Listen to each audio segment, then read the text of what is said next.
My husband's mistress looked so beautifully tragic at his funeral, a perfect portrait of youthful grief, right up until the moment my lawyer served her with a court-ordered invoice for $1,700,000 for services rendered. Hi everyone, I'm Grandma Adeline.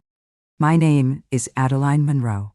I am 81 years old, and for my entire life, my home has been in the beautiful and deeply complicated city of Charleston, South Carolina. The story I'm about to share with you is the final chapter of a very long, very quiet, and very painful secret. It is the story of my husband's funeral, a day that should have been a day of pure, unadulterated grief, but which became for me a day of the most profound, and I must confess, the most satisfying victory of my long life. My own children, my dear, beloved children, know that their father was not the perfect man they always believed him to be. But they do not know the full, unvarnished, and exquisitely calculated truth. They do not know that for the last 2 years of his life, I knew everything. They do not know that their quiet, grieving mother had been patiently, methodically, and with the help of a very good lawyer and a very ruthless forensic accountant, preparing for the final move in a chess game that had lasted for 20 years. There is a particular kind of shame, you see, that is reserved for the wronged wife. The long-suffering wife. The wife who didn't know. You become a cliché, an object of pity. And in that pity, your own life, your own story, becomes a footnote to his great betrayal. The shame of it is not in his actions. It is in your own perceived foolishness, your own blindness. And for a very long time, I wore that shame like a heavy black veil. But I am telling this story now because I have finally lifted that veil. I have learned that the greatest victory is not in loud, angry confrontations, but in the quiet, meticulous, and legally binding balancing of the books. And I am telling it for any woman, or any man, who has ever had to play the long game. Before I begin this difficult, and I must admit, rather triumphant story, I would be so very grateful for your support. Please, take a moment to like this video and subscribe to our channel. Your kindness, your presence, it is a great comfort. It gives this old woman the strength to finally open the final ledger of my memory and present the full, damning, and beautifully calculated final accounting. Thank you, my dears. Thank you from the bottom of my heart. My life, for 55 years, was a grand and beautiful love story. Or so I believed. His name was Charles Sterling, and he was, to the world and to me, a king. We met at a university gala. I was a quiet, studious girl studying art history, a girl from a good, but not particularly wealthy, Charleston family. He was a force of nature. A boy on a scholarship from a poor town up in the mountains, with a mind like a steel trap and a hunger to conquer the world that was as breathtaking as it was terrifying. He did not just want to be successful. He wanted to build a dynasty. And from the very first moment, he decided that I would be his queen. Our courtship was a whirlwind. He was a man who believed not in waiting for things, but in taking them. And he took my heart with a confidence and a certainty that left me breathless. We started with nothing. Tiny rented office above a bakery on King Street. But we had a shared dream. He was a born salesman, a natural leader, a man who could charm a snake out of its skin. And I had a small but significant inheritance from my grandmother. Not a great fortune, but enough. Enough for a beginning. And I had the eye. I had the knowledge of history, of art, of what was real and what was merely a pretty fake. He had an idea. A brilliant one. At that time, the great old Charleston families were beginning to sell off their heirlooms, the treasures that had been in their homes for generations. Charles saw an opportunity. He wanted to start a business, a high-end antique and art dealership. He didn't just want to sell furniture. He wanted to sell history. He wanted to sell the very soul of the Old South to the new, wealthy investors from the North. He had the vision, the charm, the ambition.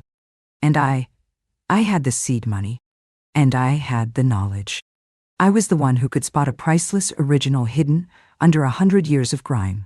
I was the one who could read the provenance of a piece, who knew the difference between a real silver mark and a clever forgery. We were a perfect team.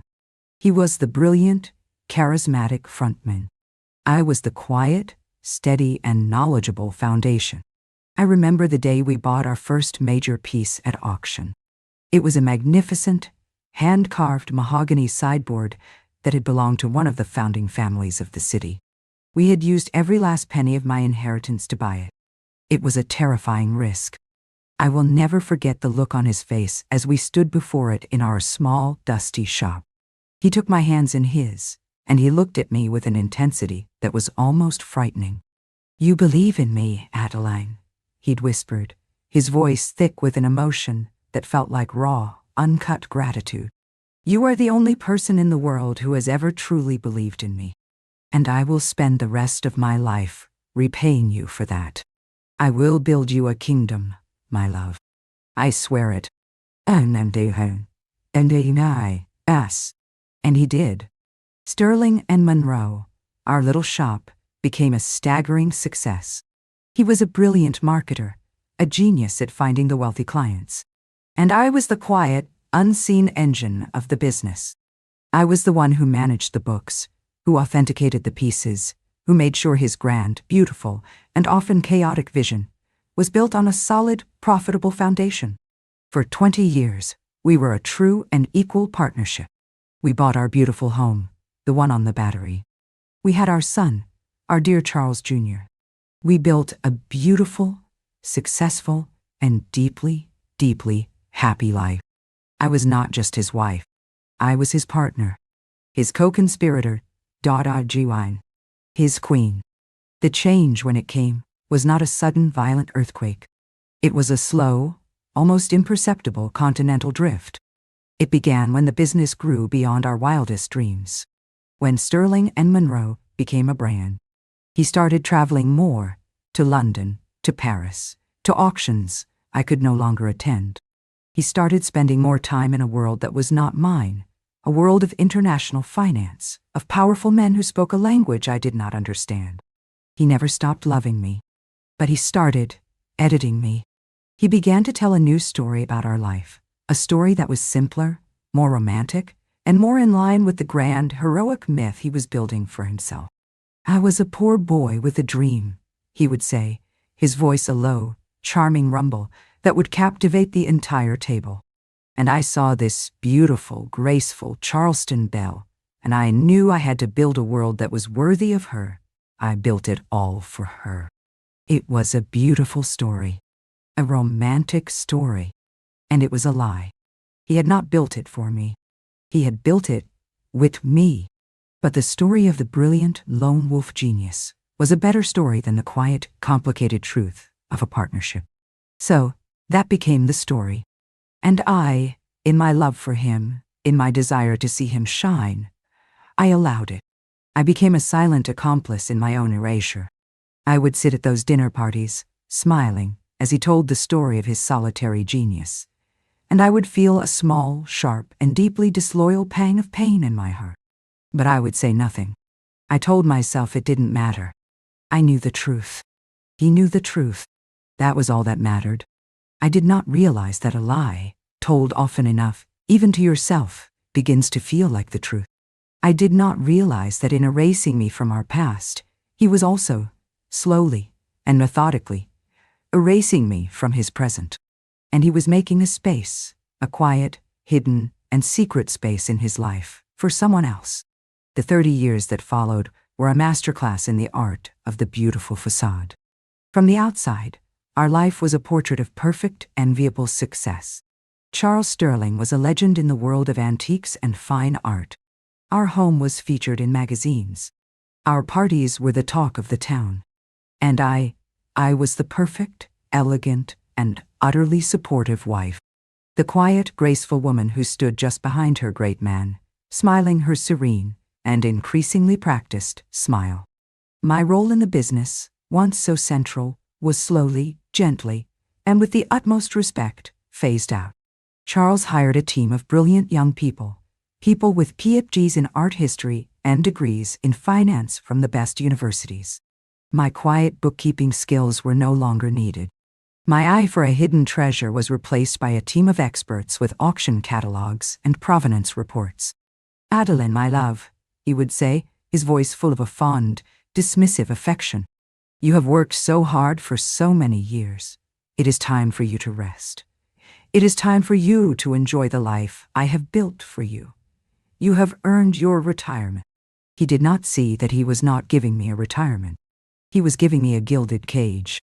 He was taking away my purpose, my partnership, my very identity. I was no longer the co-founder of Sterling and Monroe. I was simply Mrs. Charles Sterling, a beautiful, well-kept, and increasingly lonely accessory to his grand life. And then, about 20 years ago, Laura entered our lives. Her name was Laura Hayes. She was hired as a junior appraiser, fresh out of a prestigious art history program. She was not just intelligent, she was brilliant. And she was not just beautiful, she was breathtaking. She was a whirlwind of ambition and energy and a sharp, modern, and utterly unapologetic sensuality. And my husband, my brilliant, powerful, and profoundly egotistical Charles, a man who had become so accustomed to being the sun in his own solar system, was, from the very first moment, utterly, completely, and hopelessly captivated. She was not a quiet, adoring disciple like the secretaries and assistants who had come before her. She was his equal. She challenged him. She argued with him. She matched his passion for the business with a fire of her own. He was a king who had, after 30 years of easy rule, finally found a worthy and thrilling adversary, and he was utterly, completely enchanted. I was not blind.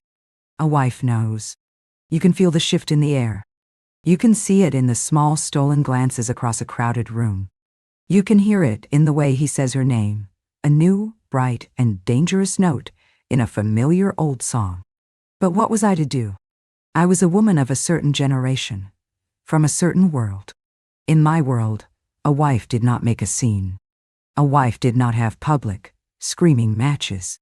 A wife endured. She kept her dignity. She held her head high. And she protected the family, the legacy, the beautiful, fragile facade, at all costs. So, I said nothing. I remained the perfect, elegant, and gracious wife. I would see them at company parties, their heads bent close together in a conversation that was clearly not about business. I would hear the whispers from my friends, the pitying, sidelong glances. And I would just smile my serene, impenetrable smile, and I would talk about the garden. The children grew up and moved away, building their own lives. Our son, Charles Jr., became a lawyer, a good and decent man who had no interest in the family business. And the house grew quieter. And Charles began to work later and later. The business trips to London and Paris and Rome, the trips I was no longer invited on, became more frequent. And I knew, with a certainty that was a cold, hard stone in my heart, that he was not going alone. She was with him, his brilliant, beautiful, and indispensable protégée, his partner. The moment of undeniable, irrefutable, and soul-shattering proof came not with a lipstick-stained collar or a misplaced hotel receipt. It was, like my husband, far more elegant and far more cruel than that. It was about 3 years before he died. I couldn't sleep. I was in his study just looking for something to read. On his desk, there was a beautiful old rosewood box, a box I had seen 1,000 times but had never thought to open. I assumed it held cigars or old papers. But that night, for some reason I will never understand, I opened it. Inside, it was lined with velvet. And nestled in the velvet was not a collection of cigars, but a collection of small, exquisite, blue Tiffany and Company jewelry boxes. Dozens of them. And inside each box was a piece of jewelry. A diamond bracelet, a pair of sapphire earrings, an emerald ring. It was a magnificent collection, a secret collection, and none of them were mine. Beneath the boxes was a thick, leather-bound ledger. My hands were trembling so badly I could barely lift it out. It was a private ledger, and inside, in my husband's neat, clear, accountant's handwriting, was the story of the past 20 years of his life. It was all there. A detailed, dated, and meticulously recorded accounting of every single gift he had ever given her. Every piece of jewelry, with its price, the date of purchase, the occasion. For Laura, on her 28th birthday. For Laura, to celebrate the closing of the Davenport deal. For Laura, just because. Paris, 1998. The total, at the bottom of the final page, was a number so vast, so staggering, it made me feel dizzy. He had spent a fortune on her. A fortune that was, in fact, our fortune. But it was not the money that broke my heart. It was the details. He had not just given her jewelry. He had given her my memories. He had bought her a pearl necklace, almost identical to the one he had given me for our 10th anniversary. He had taken her to the same small private jeweler in Paris who had crafted my own engagement ring. He had been systematically, and with a terrible romantic cruelty, recreating our love story, with her as the star.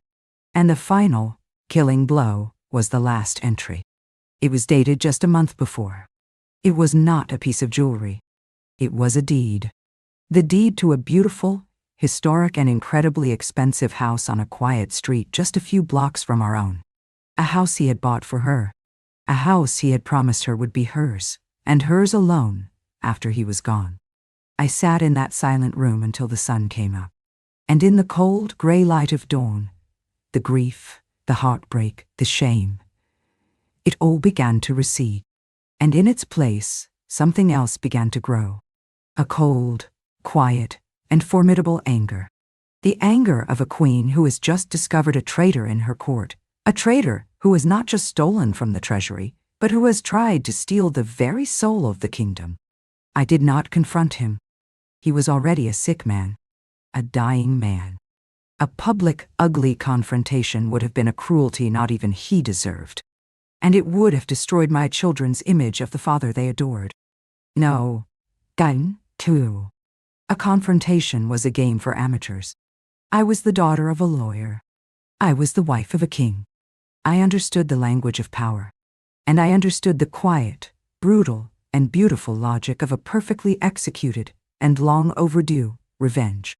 My husband had spent his life building a beautiful, intricate, and seemingly impenetrable fortress of lies. I would not tear it down. I would simply change the ownership.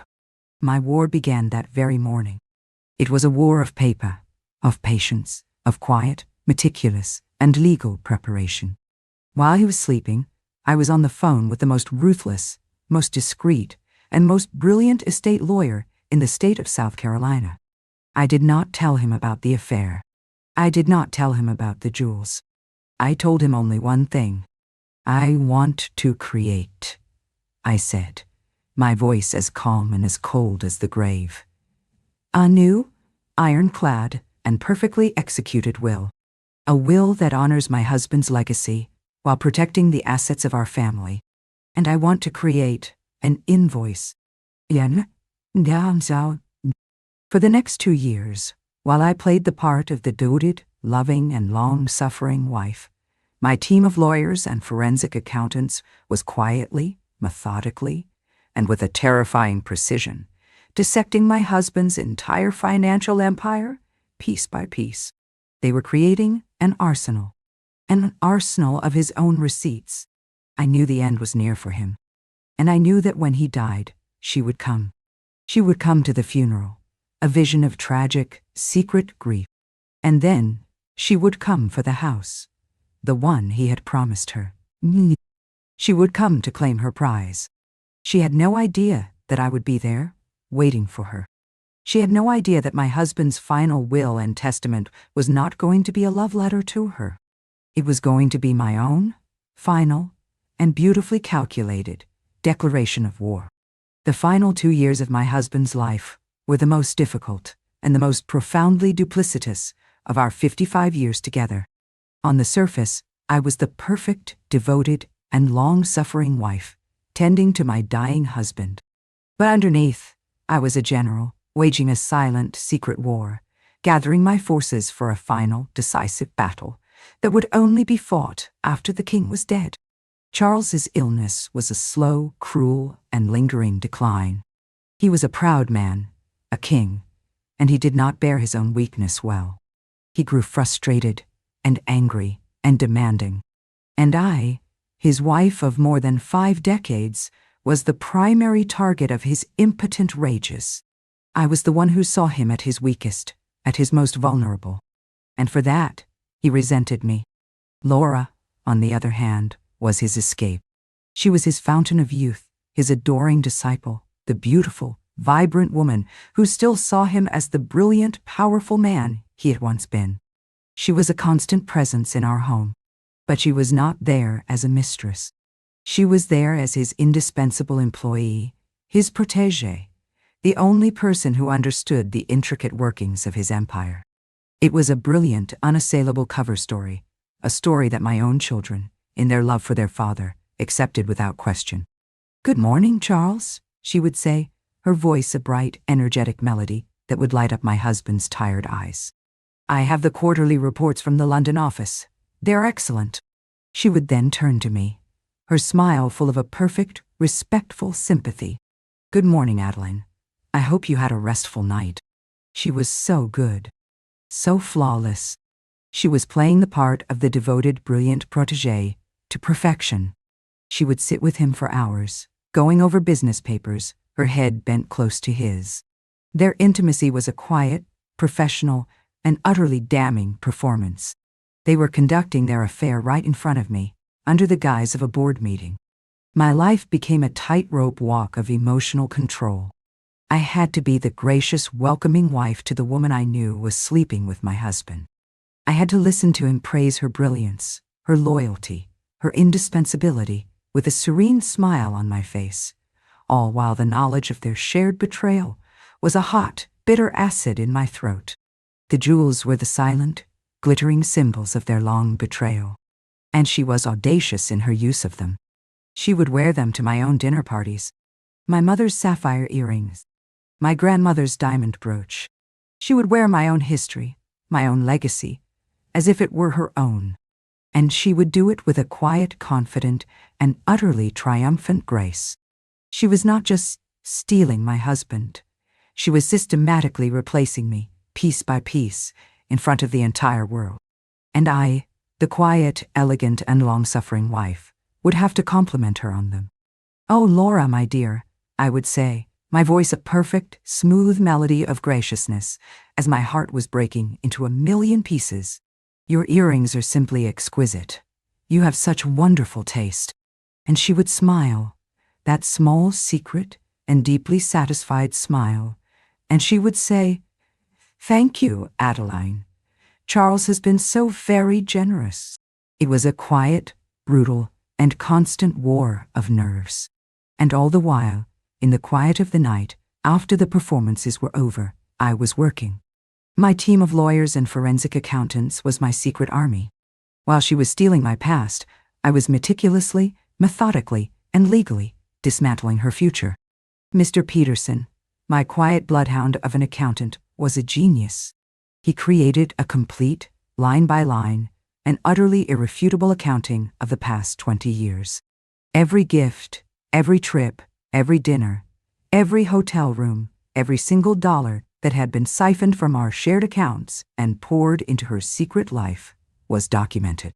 He followed the money, and the money told a story of a betrayal so vast, so systematic, it was almost a work of art.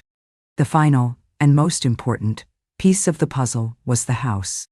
The beautiful, historic house on a quiet street, just a few blocks from my own, the one he had bought for her, the one he had promised would be her final, greatest prize.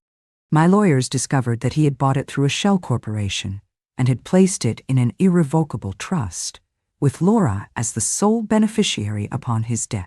It was, he thought, a perfect, ironclad, and utterly untouchable gift.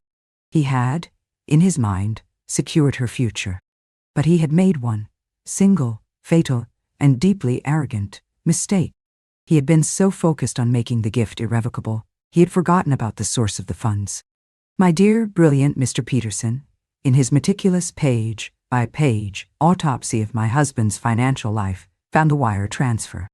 A single, massive, and utterly damning wire transfer from a joint investment account, and an account that held both my husband's name and my own, directly to the shell corporation that had purchased the house.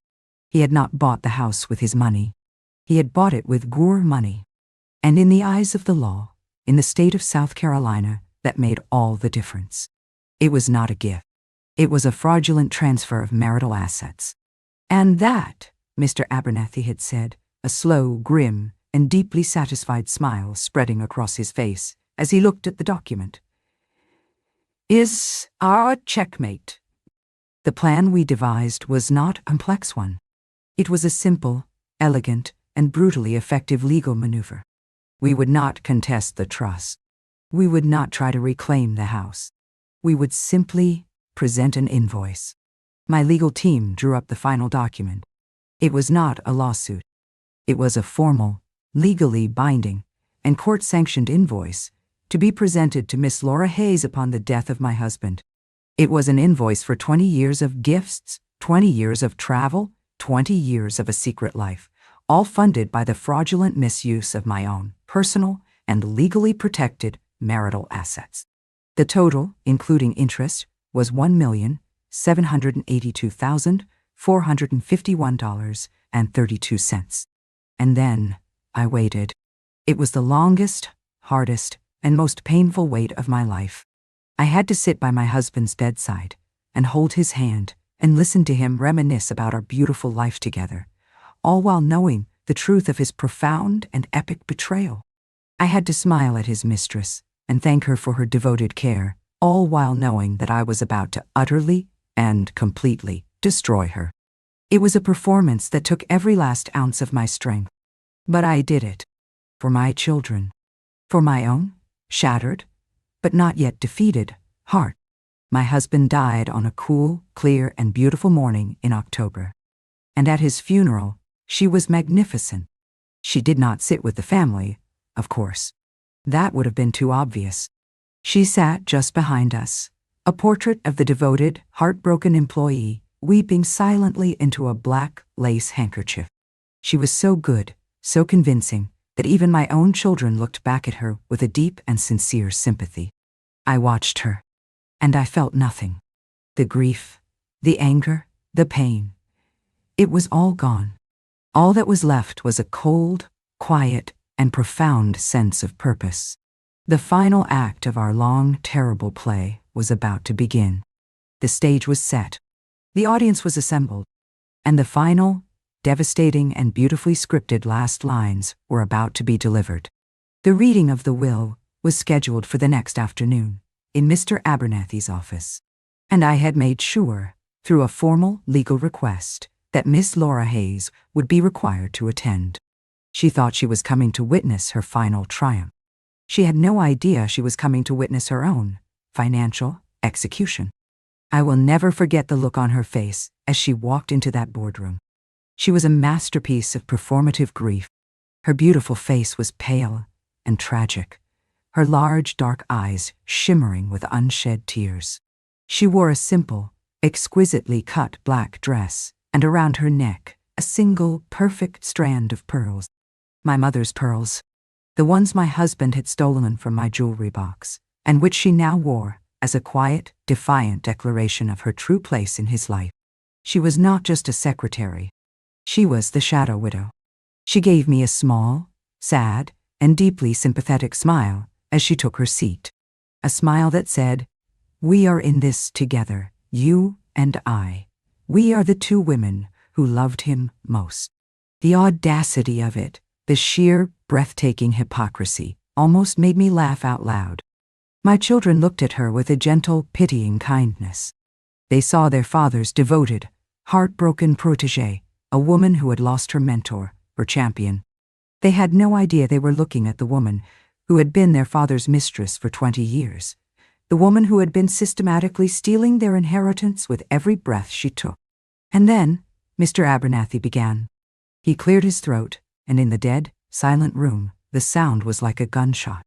He began to read my husband's will. It was a long and complicated document, as all such documents are, but the essence of it was simple. It was the will of a man who, on paper at least, had done his duty. He left the bulk of his vast estate, the company, the stocks, the bonds, to be held in trust for his children and his grandchildren. He left the beautiful house on the Battery, and all of its contents to me, his beloved wife of 55 years. And then he left a single, final bequest. A bequest that was a masterpiece of his own particular brand of cruel, romantic, and theatrical arrogance. And finally, Mr. Abernathy read, his voice a dry, emotionless monotone. To my most loyal, most devoted, and most trusted friend and colleague, Miss Laura Hayes, in recognition of her 20 years of unparalleled service and unwavering devotion, I leave the property located at 18 Trad Street to be hers, and hers alone, free and clear of all encumbrance, to do with as she wishes. It is my final wish that peace and security shall... She wept. Of course, she wept. Beautiful, silent, and utterly convincing tears of gratitude rolled down her cheeks. She had done it. She had won. She had secured her prize. The beautiful, historic, and priceless house was hers. The final crowning achievement of her 20-year-long campaign. My children looked at me, their eyes full of a quiet, sad love. They saw a grieving widow listening to the final generous act of her great man.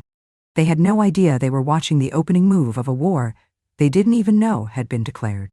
When the reading was finished, a somber, quiet mood settled over the room. My children stood up to leave. But Mr. Abernathy cleared his throat again. "If you would all please remain seated," he said, his voice now taking on a new, colder, and more formal tone. "There is one final piece of estate business to attend to." He looked directly at Laura. And for the first time, a flicker of something, a tiny, almost imperceptible flicker of confusion, of unease, crossed her beautiful, grieving face. "Miss Hayes," Mr. Abernathy began, as the executor of the estate of the late Charles Sterling, and as the legal representative of his widow, Mrs. Adeline Monroe, it is my duty to present you with this document. He slid a single, thick, and very official-looking envelope across the polished mahogany table towards her. She stared at it, her brow furrowed. I don't understand," she stammered. "It is," Mr. Abernathy said, his voice as cold and as clean as a surgeon's scalpel, "a legal, court-ordered, and fully itemized invoice." The room was silent. So silent you could hear the faint ticking of the grandfather clock in the hall. Her hands trembled slightly as she opened the envelope. She pulled out the document. It was many pages long, a dense, dizzying spreadsheet of dates and items and numbers. I watched her face as she read it. It was the most satisfying and the most terrible moment of my life. I watched as the color drained from her cheeks. I watched as her eyes, her beautiful, dark, and triumphant eyes, grew wide with a dawning, horrified, and utterly cataclysmic understanding. She was not reading a legal document. She was reading the secret history of her own life, a history of her own greed. The invoice detailed every piece of jewelry he had ever given her, with its appraised value and the date of purchase. It detailed every first-class plane ticket, every five-star hotel, every couture dress, every single, solitary, and sordid transaction of their 20-year affair. It was the complete and irrefutable accounting of a life that had been funded, in its entirety, by the fraudulent misuse of my own, personal, and legally protected marital assets. And at the bottom of the final page, there was a grand total. A cold, hard, and beautifully calculated number. $1,782,451.32. "As you will see," Mr. Abernathy continued, his voice a relentless, emotionless drone, "that is the total sum of marital assets, illegally and fraudulently transferred to you by the late Mr. Sterling over the past 20 years. Under South Carolina state law, Mrs. Monroe is entitled to reclaim that full amount. This invoice is a formal demand for immediate repayment. If the amount is not repaid in full within 30 days, my client has instructed me to file a civil suit for damages that will include not just the principal, but punitive damages, legal fees, and 20 years of accrued interest. In a show. He paused, letting the full, devastating weight of the words land. Of course, he added, with the faintest, cruelest hint of a smile, we are aware that you may not have that amount in liquid cash. However, you are now the proud owner of a significant piece of Charleston real estate. I am sure you will have no trouble securing a loan against your new asset to cover your old debts. And there it was, the checkmate. The beautiful, perfect, and utterly inescapable trap. The house he had given her, the great prize, the symbol of her victory. It was no longer a gift. It was a debt. A crushing millstone of a debt that would follow her for the rest of her life. He had not given her a sanctuary. He had given her a prison. And I, his quiet, grieving, and useless wife, had just handed her the bill. She just sat there, her face a grotesque mask of shattered, silent horror. The beautiful, tragic performance was over. The actress was gone, and in her place was just a common, greedy, and utterly defeated thief. She looked at me then, and in her eyes I did not see hatred. I did not see anger. I saw only the pure, raw, and soul-destroying terror of a woman who has just realized she has been outplayed, outmaneuvered, and utterly and completely destroyed. She sold the house, of course. She had to. The scandal, though quiet, was absolute. Her reputation was ruined. She left Charleston, a broken and indebted woman. She vanished. My children, the truth was a terrible, bitter pill for them to swallow. The image of their father, their great, heroic father, was shattered forever. But they are good children, and they are strong. We are healing. We are, for the first time, building a new family. A family based not on a beautiful romantic myth, but on a difficult and complicated, and ultimately a more honest truth. I learned that the most profound betrayals are not the loud, angry ones, but the quiet, patient, and smiling ones. I learned that my husband was a man who loved me, in his way, but he loved his own story more. And in the end, he was so consumed by the myth of his own making that he forgot the one, simple, and irrefutable truth that had been sitting across the dinner table from him for 55 years. I was a better chess player than he was. So, if you are out there, and you are fighting a long, quiet, and lonely war, do not lose hope. Keep your own counsel. Gather your evidence, and wait for your moment. For the greatest victory is not in winning the battle. It is in winning the war. And sometimes the most devastating move on the board is the one that is made with a quiet, legal, and beautiful precision from beyond the grave. Thank you for letting me share this very strategic story with you. It is a good reminder, I think, to always know the value of your assets. If you have enjoyed this tale, please take a moment to like this video, subscribe to our channel, and press the notification bell. It means so much to know that our stories are being heard. And in the comments below, I would love for you to share a story about a time when a well-laid plan led to a perfect and satisfying checkmate. Love you all. This is Grandma Adeline, and I'll see you in the next story.